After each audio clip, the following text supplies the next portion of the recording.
As you guys can see, this truck behind me is completely clean, but one thing that is not clean is all the tools and accessories that I use. So in today's video, I'll be showing you guys how to probably maintain all your tools so they last long, they look good, and nonetheless, you look professional. Let's get started.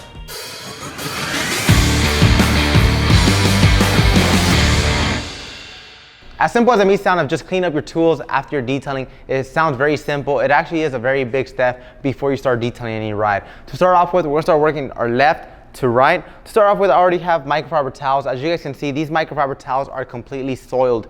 There's brake dust, there's grime, there's debris, who knows what's on these towels. So what you want to do, step number one, is going to be wash your towels after you're done. And by that, I do not mean just get every single towel and throw them all in. You always want to designate your towels green with green, yellow with yellow, and other towels with other towels. Like this, you avoid cross-contamination, because in the long run, imagine you use this towel on your wheels and this towel on your interior. So your wheels can have brake dust, it can have road tar, road debris, while your interiors can have like a ceramic interior, it can have hydro thread or even an interior. So if you cross-contaminate them, in the long run, you're getting all the tire grease, all the wheel grime into your interior. So like this, we recommend avoiding cross-contamination by just simply taking your towels and color coordinate them. So green goes with green, yellow goes with yellow, and wash them with Microfiber Wash. Microfiber Wash is a microfiber detergent that one is going to restore the plushness of your microfiber towels. It's not going to turn them hard, it's going to keep them very soft, and nonetheless, it's going to keep them very absorbent. So if you want to keep them very soft and very absorbent, I recommend using Microfiber Wash, and like that, you keep your microfiber towels clean. So I'll be separating these into small piles, green with green, yellow with yellow, and my other towel with my other towel. Now we're moving on to our next step, which is going to be our microfiber applicators. And you could actually throw these into the laundry as well. If you're using blue with blue, keep them separated. So it's just as simple as this. You could even wash your foam applicators with Microfiber Wash. Like this, you keep them absorbent. So I'll put these off to the side as well. So whenever it's time to go do laundry, I'll put these off to the side. Now we're gonna be going over pads. So pads is a very big step whenever you're detailing. Pads can be very hectic whenever you're detailing. So how do you properly clean them? And the simple answer is pad cleaner. So pad cleaner is a citrus-based cleaner that one, it's going to remove any dirt or grime. So all you want to do is just get your soiled pad. You could have a pad washer, or even in this occasion, if you do not have a pad washer, all you want to do is get your polishing pad. You could wet it a little bit. As you guys can see, I do have water inside this clear bucket, and you guys can see how much I wet it. That is all you need. You'll grab your pad cleaner. You'll spray it directly onto your pad, like so.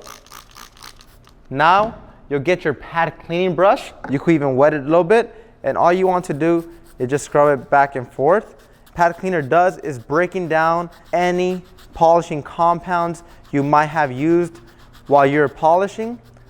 So just scrub it down. And once you are done scrubbing it, we recommend going to your water, your polishing pad cleaner, whatever you're using to clean up your pads. Just sink it in, give it one last scrub, and then we will just wring it out. By wringing it out, you're removing any oils, any waxes, or whatever your pad might have had. And as you guys can see, whenever I squeeze the pad, it actually foams up. The reason why it foams up is because pad cleaner is a citrus-based cleaner that is removing any suspended oils, grime, debris, waxes, glazes that are sitting on your polishing pad. And once you are done cleaning them, how to dry them, all you have to do is connect it to your polisher, stick it on there, speed setting 1, put it away from your face, turn it on, and let it air dry like that. Or you could just simply get a hook, put them on a hook, and let it dry that way. We do not recommend drying it in a dryer, so like this, your polishing pads stay cleaner.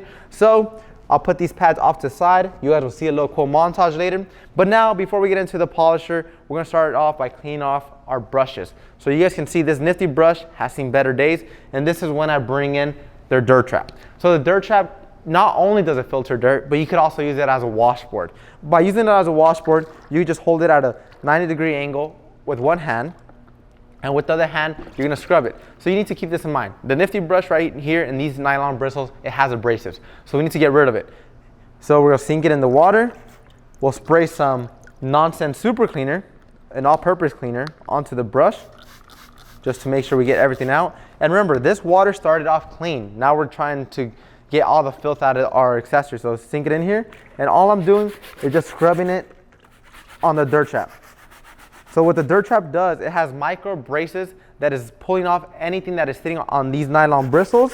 And by me scrubbing it on the dirt trap, it's removing all the filth. So just scrub it back and forth. Once I am done, now it's time to clean the brush. So I'll get some nonsense super cleaner, spray some on there. And I actually do have 2 designated clean towels where I could just grab it so I could clean off any residue. And by cleaning your tools, 1, you're avoiding cross-contamination. 2, you're looking professional whenever you show up to a detail job. If this is for your business, a lot of people take into consideration how well do you look, how professional do you look.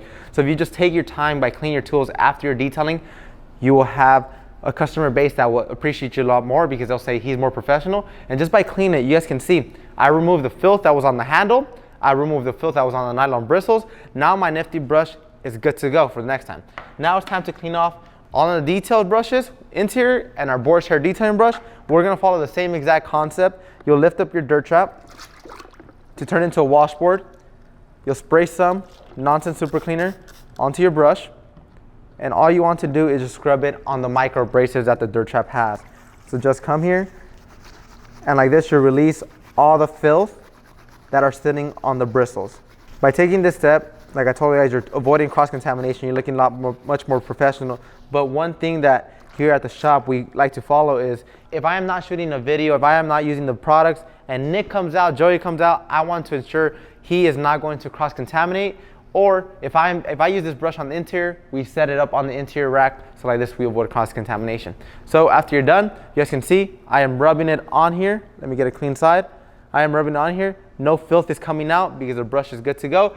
And nonetheless, a lot of people leave their wheel cleaning brushes uncleaned. They say, who cares, it's just for the wheels. But no, that is a big no-no. You want to sink it inside, and you want to spray nonsense all over them. So like this, you get everything out. You'll get it soaked. Now let it sit, and this is when I grab my gloves. The reason why I'm getting gloves is because the wheels are pretty dirty and I do not want to get that on my hand. All right, so now that I got my gloves on, you guys can see the rim packer has been sitting in water. Now, as simple as just grabbing it, massaging it out, that's how you're gonna get all the filth out. So you sink it back in the water. You could scrub it on the dirt trap, but I found this is the best way to remove any filth. I'll grab my nonsense. And yes, you guys might say, Henry, you're getting the nonsense nozzles dirty. But remember, I have a designated towel that can just simply wipe it down. So like this, my bottles look professional at all given times. So just sink it, get it wet, push out all the filth, and you guys can see how the water has turned. All of that is just filth that has been sitting in your brushes, that have been deceiving the looks of your products, that have been deceiving the looks of your wheel cleaners, brushes, pads. All of that is just sitting there. So this is why we always recommend clean your brushes, clean up your accessories after you're done detailing. So like this, your brushes last longer, they look better, and nonetheless you avoid cross-contamination. So once you're done, you could get a microfiber towel, a designated microfiber towel, and just massage it all out. But you guys can see, all of that is just brake dust that is still sitting in the brush.